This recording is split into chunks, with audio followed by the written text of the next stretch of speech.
30 signings through the door for Nottingham Forest, but only room for 25. The squad has been announced. Let's talk about it. Welcome to Forest Fan TV.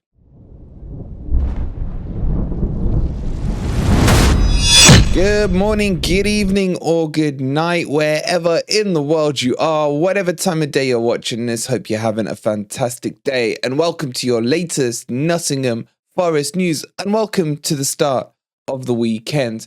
Coming up in today's episode, we're going to dissect this 25-man squad. We're going to talk about 3 big names that are missing from it, and one of them is basically the signing of the season, in my opinion.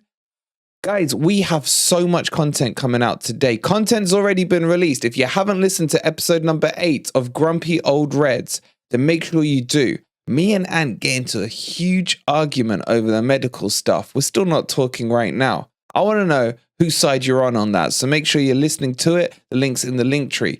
We got the Predictor League coming up later on this afternoon, so get your predictions submitted. Again, the link's in the link tree. We then have All Leeds TV coming on for a showdown tonight. And it doesn't even stop there, because the man, the myth, the legend, Uti will be talking us through his expert opinion on the transfer window from 9 p.m. tonight. Busy, busy, busy. If you're looking forward to the content, please don't forget to hit that like button. Subscribe to the channel if you are new. And if you want to be a member and enjoy all the perks, it's only 99p. Let's get into it and let's start talking about the 25-man squad. Okay, so I'm shattered, guys. I'm not going to lie to you, but I'll do my best to get through this video for you. So the 25-man squad was released, and it comes with a lot of interest and big omissions. Dare I say, maybe our signing of the season, as Steve Cook has been left out of the squad. Finally, sense has prevailed. I have nothing against Cook. I really respect what he did for us last season. But I've been saying it all season, there's no room for sentimentality. And he was bringing a lot of that. He had a fantastic game against Liverpool. He maybe assist of the season, I don't know. But it is the right call, in my opinion, to have him omitted from the squad. And I'd love to see and hear what you guys think about that.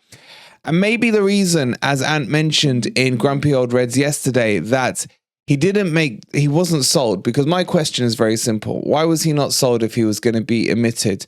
Not so much for the money we'd get for him, let's face it. It ain't going to be much.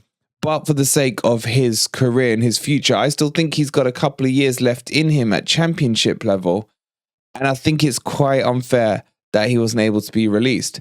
But Ant made a good point where he said this may be Forest being business smart, because Felipe was in so late through the door, they couldn't risk releasing Cook until that happened. I think for me now, if that is the case and Ant is right, then he needs to be released from his contract so he can go and join a championship club as a free agent and get it done. Now, whether or not this can be done, I don't think it can, but I would like to see him join another club and he can produce some miracles for them as he did for us last season. But what are your thoughts on Steve Cook?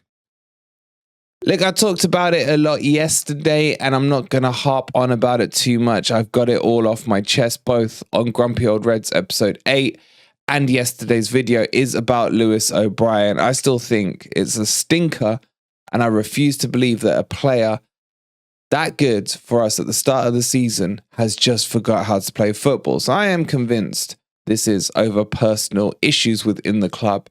So it is what it is. I will eventually make my peace with it. But he is still homeless right now. He's not registered to the squad and he's not at Blackburn. The latest update on this is that Blackburn are appealing to the league to get the decision overturned. Whether or not that happens, we will keep you posted. But O'Brien has been confirmed as out of the 25-man squad. Just before we continue and talk about the squad, I've just realized maybe some of you don't know what the makeup is of it. There has to be at least 8 homegrown players in that squad. So from that sheet you see of the 25-man squad, anyone with a star next to their name means they are homegrown.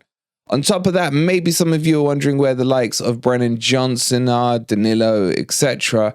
Anyone who is under 21 or was 21 at the start of the season doesn't need to be put on the 25-man list. They can still play whenever and however.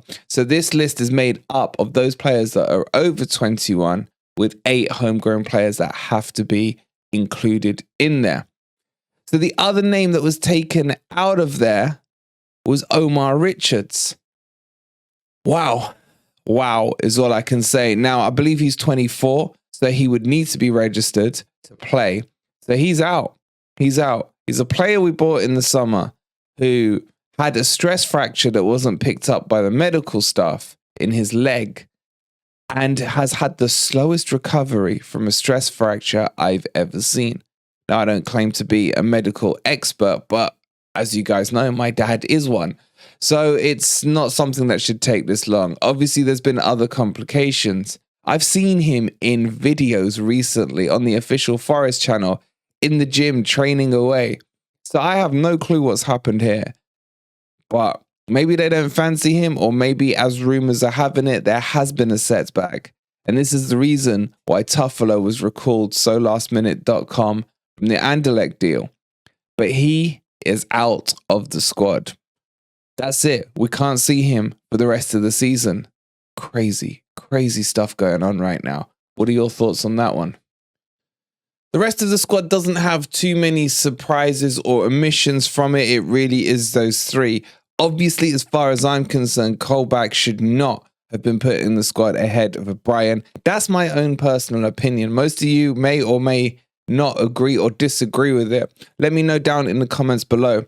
But I refuse to believe that Colback is a better player than O'Brien and a better long-term option than O'Brien. It's just my thoughts. It's just my thoughts. Look, on this channel, let me remind you guys, you say what you want, as long as it's not racist or whatever, then have your say in the comments, have your say on our channel. The point is, this is about fan opinion. Whether it's right or wrong is actually irrelevant. Get your say out there. My opinion on Colback is he's too old, he's not good enough, and O'Brien is the better option. Now, I'm not saying Colback can't do a job or shouldn't be in the 25-man squad. I don't mind him on for 10 minutes at the end of the game, but he's never going to be a starter in my eyes. A time-wasting sub, fine. I'm good with that. But surely O'Brien is the better option. Just my thoughts. Just my thoughts on that one. Okay, there's a lot, and I mean a lot, coming up on the channel over today and tomorrow. We got the Predictor League this afternoon. I don't even know what time that is yet. I'll keep you guys posted. We've got one of the biggest Leeds channels coming on in All Leeds TV tonight at about 8 p.m. We've then got the man, the myth, the legend in Uti. Footy with Uti. You guys loved him last time, and we have to get him back on. He'll be coming on tonight at 9 p.m. to talk us through his expert opinion on the transfers that we've brought in. And don't even let me get you started on tomorrow and what we've got content-wise. It's absolutely crazy. So I'm going to try and get 10 minutes sleep. If you guys would be kind enough before you leave to hit that like button, it would be hugely appreciated. Subscribe to the channel if you are new. And we'll see you, I don't know what's next. I think the Predictor League. Get your predictions in for that. And come on, you Reds.